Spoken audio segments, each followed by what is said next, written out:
Hello दोस्तों, welcome. इस video में हम क्लास 9th मैथ्स के चैप्टर नंबर 4 दो चर वाले रैखिक समीकरण इसके MCQs यानी मल्टीपल चॉइस क्वेश्चंस करेंगे। तो बेसिकली इस तरह के क्वेश्चंस में आपके पास क्वेश्चन दिया होता है और 4 ऑप्शंस होते हैं और आपको सही ऑप्शन बताना होता है ABCD में से कौन सा सही है। तो एग्ज़ाम का जो नया पैटर्न है उसमें इस तरह से क्वेश्चंस आजकल पूछे जा रहे हैं। तो आई होप ये वीडियो आपके लिए बहुत हेल्पफुल होगा। तो शुरू करते हैं। और पहला क्वेश्चन आपके सामने ये है, यदि दो जीरो रैखिक समीकरण 2x + 3y = k का एक हल है तो k का मान है। तो देखो ये जो बिंदु है ये इस रैखिक समीकरण का हल है। तो यहाँ पर देखो हम क्या करेंगे, x की जगह पे 2 पुट करेंगे, y की जगह पे 0 पुट करेंगे और इससे k आ जाएगा। तो देखो 2 इंटू जो x है उसकी जगह पे हमें 2 पुट करना है, जो y है उसकी जगह पे 0 पुट करना है और यहाँ पर k लिख देंगे। 4 + 0 = k और k आ गया है 4 और ऑप्शन हमारा A करेक्ट है। ओके, अब नेक्स्ट क्वेश्चन करते हैं। दो चरों वाली रैखिक समीकरण, तो ये हमारे पास रैखिक समीकरण है कि किसी भी हल का रूप होता है। तो देखो हमारे पास ये 4 ऑप्शन है और हमें बताना है कि कौन सा ऑप्शन इसका एक हल होगा। तो सिंपल सी बात ये है, जैसे कि मैंने आपको बताया कि पहले वाला हमेशा x होता है, दूसरा वाला y होता है। तो हम x और y को, यानी जो यहाँ पर x और y है इसकी जगह पे पुट करके एक एक करके देखेंगे और कोई ना कोई तो सेटिस्फाई करेगा इसे। तो पहले ऑप्शन A पुट करके देखते हैं। तो यहाँ पे x की जगह पे हम पुट करेंगे -9/2 इंटू 0, y की जगह पे पुट करेंगे m + 9। अब देखते हैं क्या ये आता है। ये कट गया, -9 ये तो 0 होता है मल्टीप्लाई करके और +9 और ये कैंसिल हो जाएगा, ये 0 आ जाएगा। तो आप देख सकते हैं राइट हैंड साइड में भी 0 है। तो यानी ये सेटिस्फाई हो चुका है, इसका मतलब ऑप्शन A करेक्ट है। इसके अलावा B C D में कोई भी एक ऑप्शन रखोगे तो वो ट्रू नहीं होगा, यानी लेफ्ट हैंड साइड में अगर रखोगे तो वो राइट हैंड साइड 0 के बराबर नहीं होगा। तो हमारा ऑप्शन A करेक्ट है। ओके, इस तरह से इन क्वेश्चंस को किया जाता है। अब हमारे पास ये तीसरा क्वेश्चन है, रैखिक समीकरण का आलेख y अक्ष को निम्नलिखित में से किस बिंदु पर काटता है। तो देखो ये हमारे पास रैखिक समीकरण है और ये बोला गया है कि जो इसका ग्राफ है ये y अक्ष को किस बिंदु पर काटेगा। तो हमेशा ध्यान रखना जब भी आपके पास y अक्ष लिखा हुआ आए तो y अक्ष पर x 0 होता है। इस बात को तो आप बिल्कुल पक्का ध्यान में रखो, ठीक है ना। यानी जो ये हमारे पास ग्राफ होता है, एक कार्टेशियन प्लेन होता है, इसमें आप जानते हैं कि ये x एक्सिस है और ये y एक्सिस है। तो x एक्सिस पे हमेशा y 0 होता है और y एक्सिस पे हमेशा x 0 होता है, इसका ध्यान रखना। ओके, तो ये y अक्ष है, इस पे x 0 है। अच्छा, अब इसका मतलब इसका ऑप्शन या तो B करेक्ट है या ऑप्शन D करेक्ट है, ठीक है, क्योंकि दोनों में ही हमारे पास x 0 है। अब हमारे पास जो समीकरण क्वेश्चन में दिया है 2x + 3y = 6, इसमें x की जगह पे हमें 0 पुट करना है। तो ये हमने 0 पुट किया, हमारे पास आ गया 3y = 6 और y आ गया है 2। तो यानी x 0 है और y 2 है। तो कौन सा, ये ऑप्शन हमारा D ऑप्शन करेक्ट है। ओके, तो यहाँ पर आप देख सकते हैं x 0 है, y 2 है। तो आई होप आपको ये समझ आ गया होगा। जो बात आपको यहाँ पे ध्यान रखनी वो ये है कि y अक्ष पर, y एक्सिस पर x 0 होता है।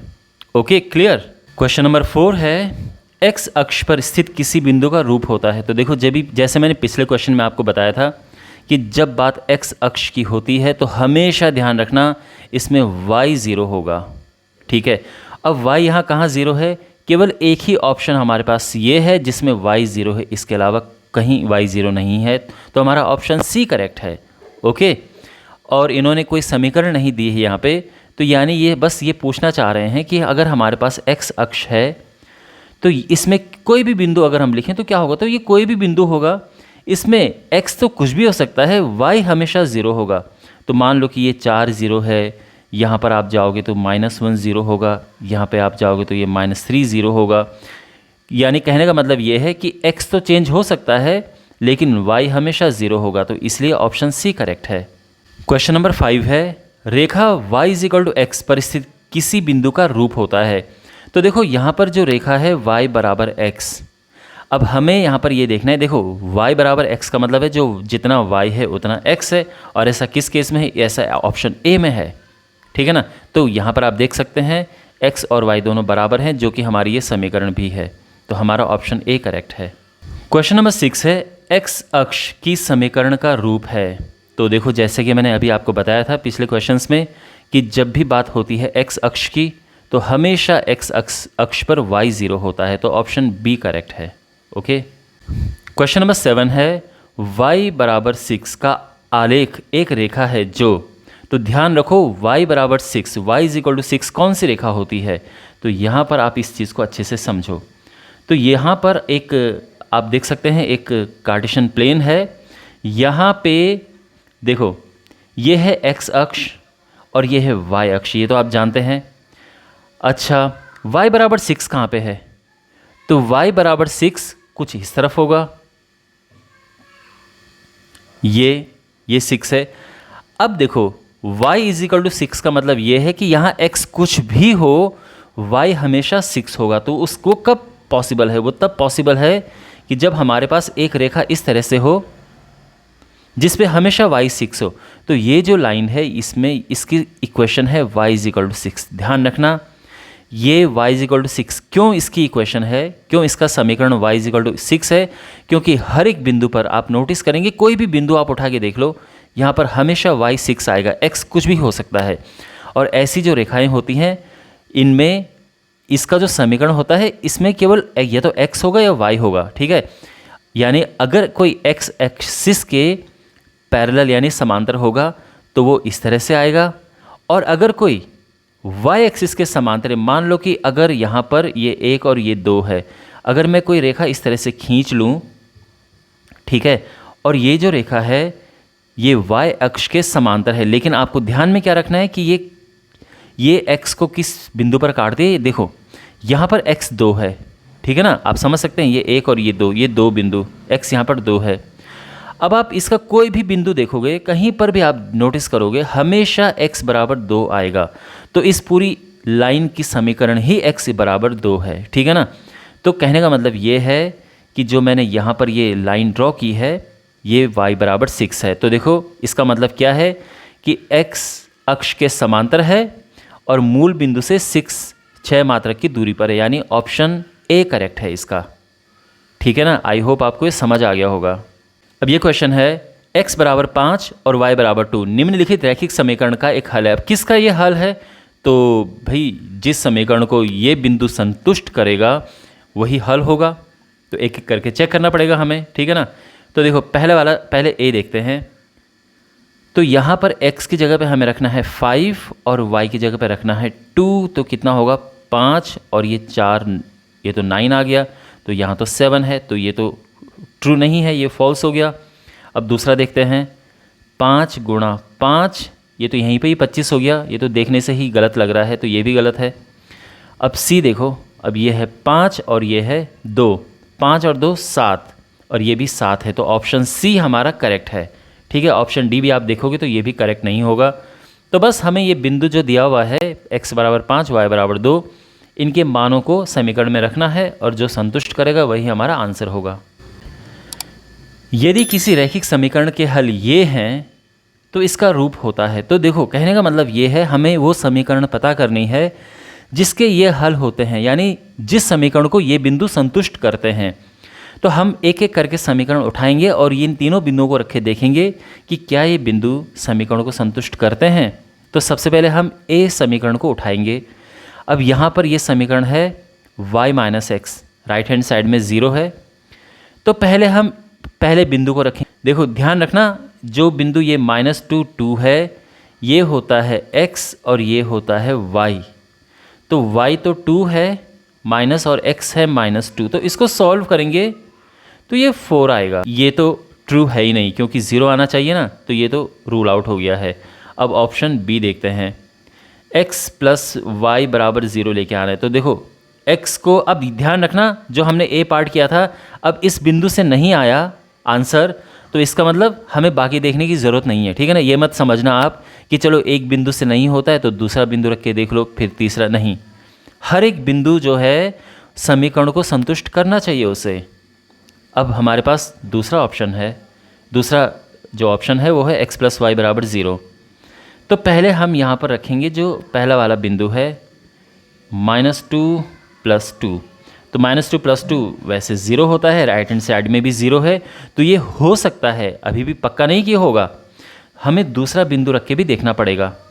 तो अब यहाँ पर हम 0 0 रख के देखते हैं, तो x 0 है, y 0 है, सॉरी, तो 0 बराबर 0 ये भी संतुष्ट कर रहा है। चलो तीसरा बिंदु भी रख के देखते हैं, तो तीसरा बिंदु है ये, x की जगह पे हमने 2 रखा, y की जगह पे -2 रखा, 2 - 2 ये 0 आ गया, ये भी। तो इसका मतलब ये है कि हमारा ऑप्शन बी करेक्ट है, क्योंकि ये जो समीकरण है इन सभी बिंदुओं को संतुष्ट करता है। ये जो सभी बिंदु हैं इस समीकरण को संतुष्ट करते हैं, ठीक है ना। तो आई होप आपको ये समझ आ गया होगा। रैखिक समीकरण, अब हमारे पास ये रैखिक समीकरण दी है का आलेख एक रेखा है जो x अक्ष को निम्नलिखित बिंदु पर मिलती है। तो आई एम श्योर अब आप इसका आंसर आप आराम से दे सकते हैं, बिकॉज सिमिलर क्वेश्चन हम कर चुके हैं।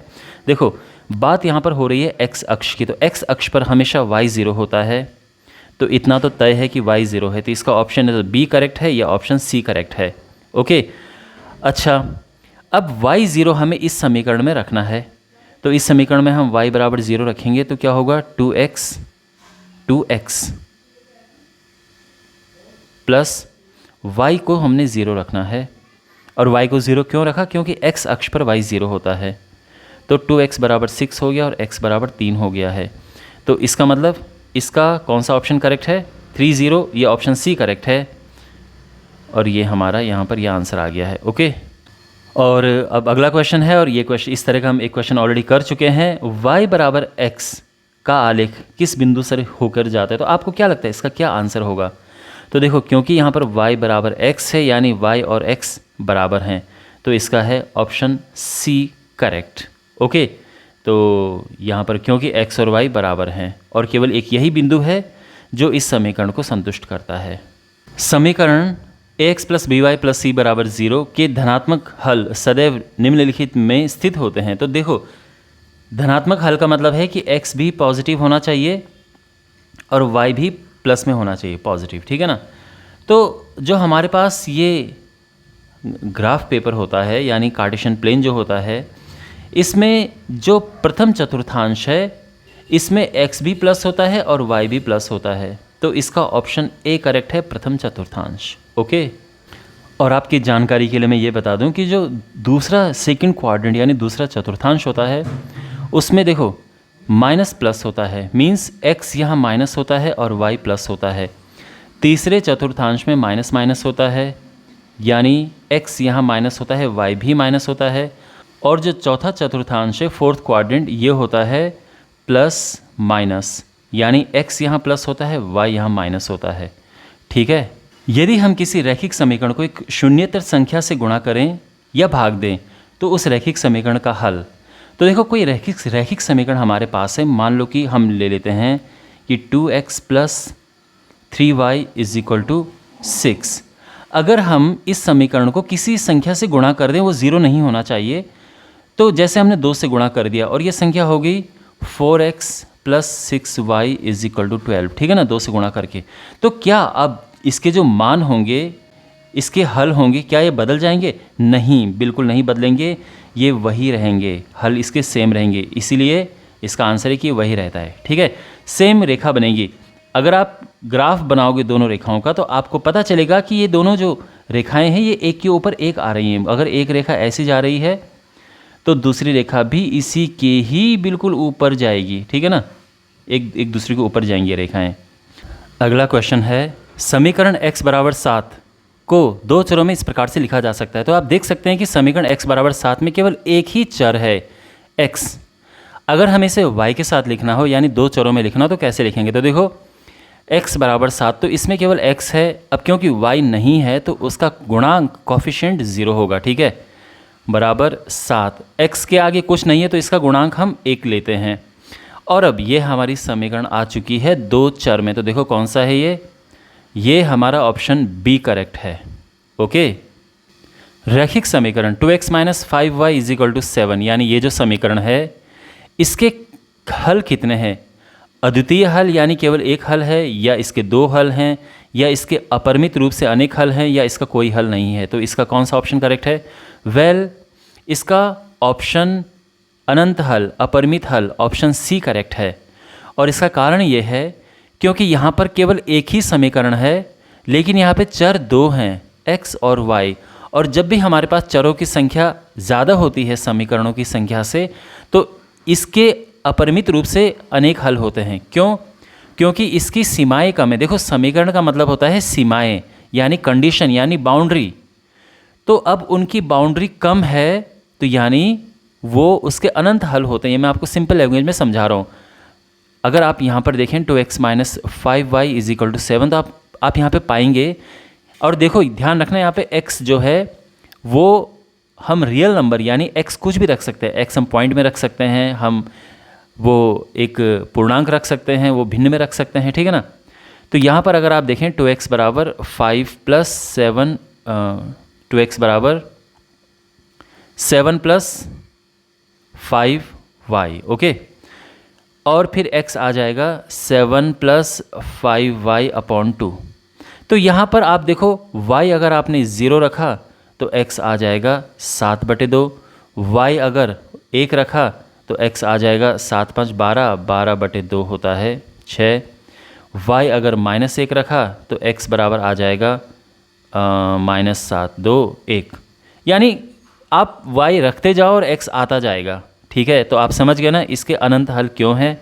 ओके, रैखिक समीकरण 2x plus 5y is equal to 7 का एक अद्वितीय हल है यदि x और y हैं। देखो, ये क्वेश्चन पिछले क्वेश्चन के सिमिलर है, लेकिन अब आप ये सोच रहे होंगे कि सर, यहाँ पर हमारे पास अगर एक समीकरण है तो इसका एक अद्वितीय हल कैसे हो सकता है, जबकि अभी आपने बताया कि एक समीकरण है और अगर हमारे पास दो चर हैं तो इसके अनंत हल होते हैं। उसका ये कारण है कि पिछले क्वेश्चन में कोई शर्त नहीं दी थी दूसरी, ठीक है। उसमें ये नहीं बोला था कि x और y पूर्णांक ही होने चाहिए या क्या होने चाहिए, ठीक है। तो इसलिए वहाँ पे हमने सिंपल वास्तविक संख्याएं लेके और बहुत सारे हल निकाल दिए। लेकिन यहाँ पर अगर इसके अद्वितीय हल हैं तो ये पक्की बात है कि इसकी एक और शर्त होगी। देखो, वास्तविक संख्याएं तो बिल्कुल नहीं होगी, क्योंकि वास्तविक संख्याएं से तो बहुत सारे आंसर आ जाएंगे। यानी अगर मैं ये लिखूँ यहाँ पे 2x plus 5y is equal to 7, तो 2x आएगा 7 माइनस 5y, और अगर मैं x लिखूँ तो 2 नीचे आ जाएगा। अब यहाँ पर अगर हम y रखें 0 तो x आ जाएगा 7/2। अगर y हम रखें 1 तो x आ जाएगा 1। अगर y हम रखते हैं 2 तो x आ जाएगा -3/2। इस तरह से तो वास्तविक संख्याएं अगर हम लेंगे तो इसके तो अनंत हल आएंगे, क्योंकि ये सभी वास्तविक संख्याएं हैं। ओके, साथ में ये सभी परमेय संख्याएं भी हैं, तो परमेय भी नहीं हो सकता और धनात्मक वास्तविक संख्या भी नहीं हो सकता है। इसका केवल एक ही आंसर है, वो है प्राकृतिक संख्याएं, और इसका हल ये है। यानी ये जो इसका अद्वितीय हल की बात हो रही है वो ये है, ठीक है। और एक क्या होते हैं, प्राकृतिक संख्याएं होती हैं। इसके अलावा यानी 1 के अलावा जो यहाँ पर आया है, आप इसका दूसरा हल निकाल ही नहीं सकते हैं जो कि प्राकृतिक संख्याएं हो। आप माइनस में निकाल लोगे, भिन्न में निकाल लोगे, लेकिन इस तरह से प्राकृतिक संख्या में आप इसका दूसरा हल निकाल ही नहीं सकते हो, ठीक है। इसलिए इसका ऑप्शन ए करेक्ट है। अगला क्वेश्चन है, x बराबर 1 और y बराबर 2 द्वारा x और y में कितनी रैखिक समीकरण संतुष्ट होती हैं। यानी कितनी समीकरण ऐसे होंगी जिनके ये हल होंगे। ये आसान भाषा में आपको मैं क्वेश्चन कन्वर्ट करके दे रहा हूँ। कितने ऐसे समीकरण हैं जिनके हल ये होंगे। तो देखिए, इसके ये बहुत सारे आंसर हो सकते हैं। यानी x को हमें 1 रखना है, y को हमें 2 रखना है। तो देखो, पहला तो मैं आपको सिंपल तरीका बता रहा हूँ कि देखो, ये हमारे पास ग्राफ पेपर है और x बराबर 1 y बराबर 2 ये बिंदु है। समीकरण का मतलब है, रैखिक समीकरण का मतलब है रेखाएं, सीधी रेखाएं। अब इस बिंदु से होकर कितनी रेखाएं जा सकती हैं, तो आप भी जानते हैं कि इस बिंदु से होकर बहुत सारी रेखाएं जा सकती हैं। जैसे एक ये है, ठीक है, एक ये है और ये सभी रैखिक समीकरण है। तो इसका मतलब ये है कि इसका आंसर है सी, अपरिमित रूप से अनेक। दूसरा अगर आपको देखना है तो देखो, यहाँ पर हम समीकरण बना देते हैं। 2x प्लस 3y बराबर, देखो x बराबर 1 रखो, y बराबर 2 रखो, कितना आएगा, 3 दूने 6, 2 8, 8 लिख दो यहाँ पे। ये एक समीकरण है, यानी अगर आप इसको हल करेंगे तो एक इसका मान तो है ही, ये आएगा। इसके अलावा हम कोई भी दूसरी रख सकते हैं 3x + 2y, तो 3 × 3 और 2 दूनी 4, ये 7, ये भी इसका एक समीकरण है। ओके, x + y = 2 × 3, ये भी इसका एक समीकरण है। तो आप देख सकते हैं हम इसके अनंत समीकरण हम बना सकते हैं। ठीक है, यानी ये जो एक बिंदु है ये अनंत रैखिक समीकरणों को संतुष्ट कर सकता है। ओके, तो आई होप आपको ये पॉइंट समझ आ गया होगा। और अब हमारे पास नेक्स्ट क्वेश्चन है, एक बिंदु है ये A, रूप का बिंदु सदैव स्थित होता है। तो देखो ये हमारे पास 4 ऑप्शन दिए हैं और ये बिंदु कहाँ स्थित होता है हमें ये बताना है। ओके, तो यहाँ पर जो ऑप्शन A है ये करेक्ट नहीं है, रॉन्ग है। क्यों है देखो, x अक्ष पर आप जानते हैं कि y 0 होता है और यहाँ पर देखो ये जो बिंदु है इसमें ये x और ये y होता है, आप जानते हैं। अब y 0 तो है नहीं, तो ऑप्शन A करेक्ट नहीं है। ऑप्शन B देखो, y अक्ष पर, तो देखो y अक्ष पर हमेशा x 0 होता है और यहाँ पर आप देख सकते हैं कि x भी 0 नहीं है। ऑप्शन C है, रेखा y = x पर, और ये बिल्कुल सही है क्योंकि y और x दोनों बराबर हैं और आप यहाँ भी देख सकते हैं कि ये दोनों बराबर हैं। ओके, ऑप्शन D जो है ये रॉन्ग है। क्यों? क्योंकि अगर आप A और A यहाँ पुट करेंगे तो आप नोटिस करेंगे कि ये 2A आ रहा है, 0 नहीं आ रहा है, तो यानी ऑप्शन D इनकरेक्ट है। ठीक है ना, वैसे भी ऑप्शन C सही आ गया है तो ऑप्शन D तो गलत ही होगा। तो इस तरह से आई होप आपको समझ आ गया होगा ये। और ये सिमिलर क्वेश्चन है, यहाँ पर ये बिंदु दिया है और ये बिंदु जो है सदैव स्थित होता है। अब कहाँ स्थित होता है देखो, ऑफ कोर्स हम इस बिंदु को रख के देखेंगे और ये देखेंगे कि कहाँ ये संतुष्ट हो रहा है। तो देखो x = a तो बिल्कुल नहीं है क्योंकि हमारे पास ये y भी यहाँ पर है। ठीक है, तो ये तो हम नहीं लेंगे। अच्छा, क्योंकि अगर x = a है तो यहाँ पर x = a, मैं आपको बता देता हूँ कि यहाँ पर क्या होना चाहिए। x = a है तो ये a, y होना चाहिए क्योंकि जो x है वो हमेशा a है, y का हमें पता नहीं है, तो इसलिए, और जबकि यहाँ पर y का तो हमें पता है, तो x = a जो है वो किस बिंदु पर होता है, वो उस पर ये बिंदु होता है। यानी अगर आपके पास कोई बिंदु है a, y, ये कहाँ स्थित है तो वो इस पर स्थित होगा, इस बात का ध्यान रखना। ओके, दूसरा y = -a, अब इस पे भी नहीं है। ये अलग बात है कि y यहाँ पर -a लिखा है, लेकिन क्योंकि साथ में यहाँ पे x भी है तो यानी ये नहीं हो सकता है। इस समीकरण में इस रेखा पर कौन सा बिंदु स्थित होगा, इस रेखा पर x, -a बिंदु स्थित होगा। क्योंकि यहाँ x नहीं लिखा गया है तो इसका मतलब x चेंज हो रहा है, तो ये इस रेखा पर ये बिंदु स्थित होगा, ये ध्यान रखना आप। ओके, अब है y = x, तो इस बिंदु को हम यहाँ पुट करके देखेंगे और आप नोटिस करेंगे कि यहाँ पर a = ये देखो y क्या है -a और x क्या है a, तो ये तो ट्रू नहीं है, ये भी गलत है। अब इसका ऑप्शन D करेक्ट है। कैसे? x + y = 0, यहाँ पर हम रखेंगे a ± यानी इस बिंदु को रखेंगे और आप नोटिस करेंगे कि ये 0 आ रहा है और राइट हैंड साइड भी 0 है, तो इसका ऑप्शन D करेक्ट है। देखो जो मैंने यहाँ पे पहले 2 बिंदु आपको 2 पॉइंट समझाए हैं, इनको समझना बहुत आवश्यक है। ठीक है ना, तो ये बहुत इंपॉर्टेंट है, आप इनको ठीक से समझो। मैं आपको ये बता रहा था यहाँ पे कि अगर हमारे पास x = a कोई रेखा है तो अगर ये पूछा जाए कि इस पर कौन सा बिंदु स्थित होगा, तो आपका आंसर होना चाहिए कि इस पर a, y बिंदु स्थित होगा, क्योंकि x a है ये हमें पता है, y का हमें पता नहीं है, इसलिए इस रेखा पर ये बिंदु स्थित होगा। और अगर हमारे पास y = -a कोई रेखा है, इस पर कौन सा बिंदु स्थित होगा, तो अगेन x के बारे में हमें कोई जानकारी नहीं है, तो x यहाँ पर आएगा और y की जगह पे -a आ जाएगा। ठीक है ना, तो आई होप आपको ये समझ आ गया होगा। एक शहर में टैक्सी का किराया इस प्रकार है, पहले किलोमीटर के लिए किराया 8 रुपये है और बाद की दूरी के लिए 5 रुपये प्रति किलोमीटर है। यदि तय की गई दूरी को x किमी और कुल किराए को y मानते हुए जानकारी के लिए रैखिक समीकरण होगा। देखो क्वेश्चन मैं आपको समझाता हूँ क्या है। जो टैक्सी का किराया है वो पहले किलोमीटर के लिए, यानी जो पहला किलोमीटर है इसके लिए बिल्कुल फिक्स है कि 8 रुपये होगा ही होगा।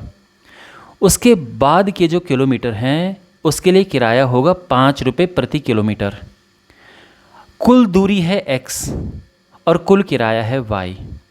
तो अब यहाँ पर देखो कुल दूरी x है अगर कुल दूरी x में से 1 किलोमीटर वो चल चुका है तो बची दूरी कितनी है, तो वो x माइनस 1 किलोमीटर होगी। आप समझ गए बात को? ठीक है, अब देखो कुल किराया क्या होगा। तो कुल किराया जो कि y है वो क्या होना चाहिए, 1 किलोमीटर का 8 रुपये है, तो यानी कितना किराया हो गया, 8 रुपये हो गया। बचे कितने किलोमीटर, x माइनस 8 किलोमीटर बचे, तो x minus 1 kilometre, x minus 1 kilometre में हर एक किलोमीटर का 5 है, तो कुल किराया इसमें 5 का मल्टीप्लाई कर देंगे। समझ आ गया? और ये हमारी समीकरण बन जाएगी। यानी ये पहले 1 किलोमीटर के लिए है 8 रुपये, और उसके बाद जो बचे हुए किलोमीटर है यानी x माइनस 1, उसके लिए 5 रुपये प्रति किलोमीटर किराया है, और कुल किराया y है। ये समीकरण बन गया है।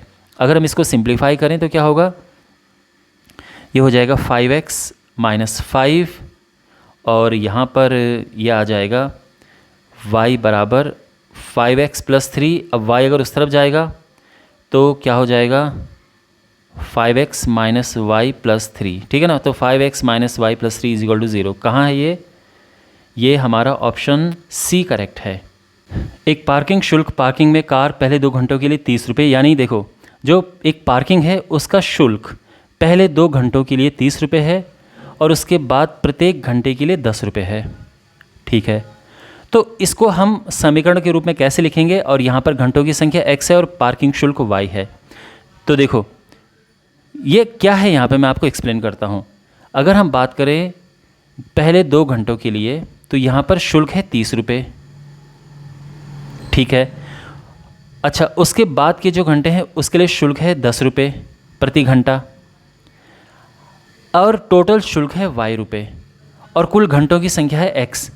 तो 2 तो ऑलरेडी घंटे जो हैं यूज़ हो चुके हैं, और उसका शुल्क 30 रुपये है, तो बचे कितने, x माइनस 2 बचे ना। तो अब देखो अगर हम इसे देखें तो 2 घंटों के लिए शुल्क कितना है, 30 रुपये। हम सीधा 30 रुपये लिख देंगे, क्योंकि वो 2 घंटे के लिए है, एक के लिए नहीं है कि 2 का गुणा, आप 2 का गुणा मत करना 30 में, ठीक है ना।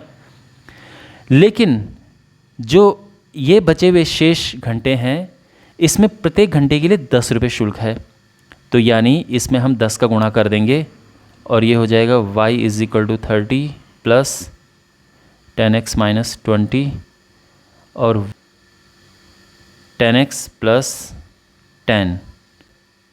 10x minus y plus 10 is equal to 0। कौन सा ये समीकरण है, समीकरण बी है, ऑप्शन बी करेक्ट है। ओके, एक समकोण त्रिभुज में यदि कोणों में से एक x डिग्री और दूसरा y डिग्री है समकोण के अलावा, तो x और y समीकरण से संबंधित है। तो देखो x और y में क्या समीकरण बनेगा, तो देखो समकोण त्रिभुज क्या होता है, एक ऐसा त्रिभुज जिसमें एक कोण 90 डिग्री का होता है। अब यहाँ पर एक x है और दूसरा y है, और आप जानते हैं कि कोई भी त्रिभुज होता है उसके तीनों अंतःकोणों का योग 180 अंश होता है। तो अब ये 90 दूसरी साइड जाएगा, तो 180 में से माइनस होकर 90 आ जाएगा, और ये कौन सा समीकरण है, ये हमारा है option C. Okay, option C correct है। क्वेश्चन नंबर 23 है, बिंदु ए और बी एक राजमार्ग पर एक दूसरे से 90 किलोमीटर दूर हैं। तो यहाँ पर ये बिंदु ए है, एक बिंदु बी है, और इनकी जो बीच की दूरी है ये 90 किलोमीटर है। ठीक है, अब एक कार ए से x की स्पीड से चलना शुरू करती है, दूसरी y की स्पीड से चलना शुरू करती है, और वो एक ही दिशा में जाते हैं और 9 घंटे में मिलते हैं। तो कौन सा कथन होगा, ध्यान रखना एक ही दिशा में जा रहे हैं, ये x है और ये y है, तो एक ही दिशा में हम ये मतलब a की जो स्पीड है वो x किलोमीटर प्रति घंटा है, b की स्पीड y किलोमीटर प्रति घंटा है। एक ही दिशा का मतलब ये दोनों इस तरफ जा रहे हैं, और कितने टाइम में मिलते हैं, 9 घंटे में मिलते हैं। ठीक है, तो जब एक ही दिशा में जाते हैं तो जो उनकी सापेक्ष चाल होती है वो हमेशा माइनस हो जाती है। तो जो चाल है यहाँ पर वो माइनस हो जाएगी, और बड़े में से छोटा माइनस करेंगे। अब आप सोचेंगे सर आपको कैसे पता कि x बड़ा है, क्योंकि x बड़ा होगा तभी तो ये मिलेंगे। भाई x बड़ा होगा, इसकी स्पीड ज़्यादा होगी तभी तो y को मिलेगा, है ना, नहीं तो y को कैसे मिल पाएगा वो, अगर x y से कम स्पीड का होगा और y, हाँ अगर आपको चाहिए कि अगर x की स्पीड कम है y की ज़्यादा है तो आपको फिर इस दिशा में उनको लेके जाना पड़ेगा। ठीक है, लेकिन इसमें माइनस आने की संभावना है, इसलिए हम ये कर रहे हैं। तो ये तो चाल हो गई। अब आप जानते हैं कि चाल बराबर क्या होता है, चाल बराबर होता है दूरी बटे समय।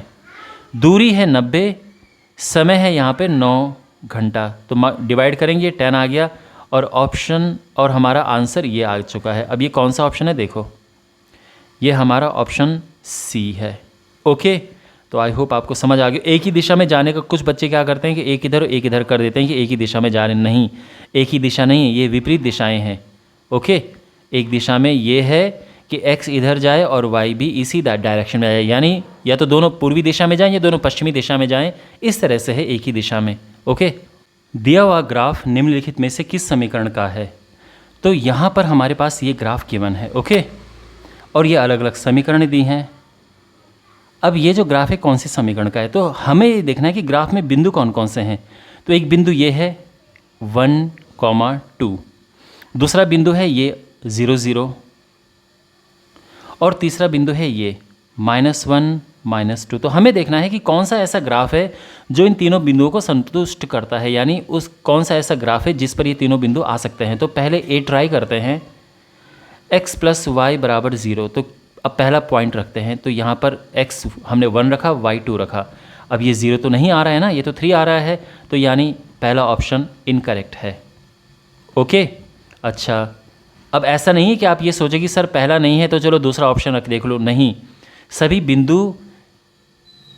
बिंदुओं को ये संतुष्ट करना चाहिए ग्राफ। अब दूसरा देखो, बी वाला देखते हैं, ऑप्शन बी, y = 2x।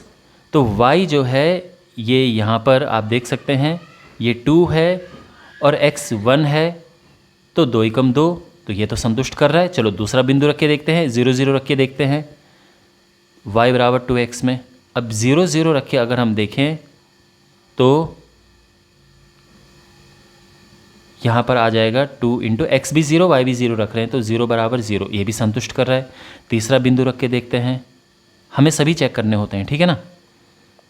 जब ध्यान रखना, सत्यता प्रूव करने के लिए सभी चेक करने हैं। अगर गलत प्रूव करना है तो एक ही भी बिंदु गलत हो सकता है। अगर एक बिंदु सेटिस्फाई नहीं कर रहा है तो वो आंसर ही नहीं होगा। लेकिन अगर एक बिंदु सेटिस्फाई कर रहा है तो हमें दूसरा भी चेक करना है और फिर तीसरा भी चेक करना है, यानी सभी बिंदुओं को उस लाइन को सेटिस्फाई करना चाहिए। अच्छा, तो अब तीसरा बिंदु रख के देखते हैं, y = 2x में, ठीक है ना, इसमें रखना है। y है -2 और x है -1, तो -2 = -2, ये भी हो रहा है, यानी ऑप्शन बी करेक्ट है। Okay, so this is correct. Option C भी नहीं होगा फिर, और ऑप्शन डी भी नहीं होगा। आप चाहो तो इसमें भी पुट करके देख सकते हैं, बट वो ट्रू नहीं होगा। यदि बिंदु A0 रेखा इस पर स्थित है तो A का मान होगा। तो रेखा हमारे पास है 3x - 2y + 4 = 0। इस पर A0 एक बिंदु स्थित है, यानी जो A है, जो x है वो A है, y 1 है, तो हमने यहाँ पर पुट किया, ये आ गया है। 4 में से 2 माइनस करेंगे तो ये 2 आएगा। 3a = -2 और जो a है -2/3 हो जाएगा। अब -2/3 कौन सा ऑप्शन है? -2/3 ये ऑप्शन है, तो ऑप्शन बी करेक्ट है। ओके, और अब हमारे पास ये क्वेश्चन है, इनमें से ग्राफ दिए हैं और आप देख सकते हैं कहीं पे भी हमें बिंदु नहीं दिए हैं कि ये 1 1 ये सब है। अब क्वेश्चन में ये है कि ये जो इस समीकरण है ये कौन सा वाला ग्राफ बताता है, क्या ये वाला ग्राफ है या फिर ये है या फिर ये है या फिर ये। अब आप यहाँ पे देख सकते हैं कहीं भी बिंदु नहीं लिखे, लेकिन एक बिंदु है यहाँ पर हमें दिया हुआ, और वो क्या है? मूल बिंदु, ओरिजिन। आप जानते हैं कि ये 0 0 होता है, और y = x जो है आप 0 0 पुट करेंगे, यानी y भी 0 है, x भी 0 है, तो ये जो 0 0 बिंदु है इस समीकरण को संतुष्ट करता है। इसका मतलब ये जो रेखा है 0 0 से होके जानी चाहिए, और आप नोटिस करेंगे इन बाकी ऑप्शंस में मूल बिंदु से होकर कोई भी रेखा नहीं जा रही है। इसका मतलब हमारा ऑप्शन ए करेक्ट है। ओके, केवल इसी में 0 0 से होकर रेखा जा रही है, और इस रेखा को 0 0 से होकर जाना है, क्योंकि ये जो बिंदु है 0 0 ये इस रेखा को संतुष्ट करता है। ओके, तो आई होप आपको समझ आ गया होगा, इसका ऑप्शन ए करेक्ट है। ऑलराइट, और इसी के साथ ये वीडियो समाप्त होता है। मैं उम्मीद करता हूँ कि आपको ये वीडियो बहुत यूज़फुल लगा होगा और आपके एग्ज़ाम्स में आपकी बहुत इससे हेल्प होगी। अगर आपको वीडियो अच्छा लगा है तो आप इसको अपने फ्रेंड्स के साथ में ज़रूर शेयर कीजिएगा, जिससे इस वीडियो को अच्छे व्यूज़ मिले और मुझे और मोटिवेशन मिले और वीडियोस बनाने का। चैनल को सब्सक्राइब करें। मिलते हैं अगले वीडियो में। Take care.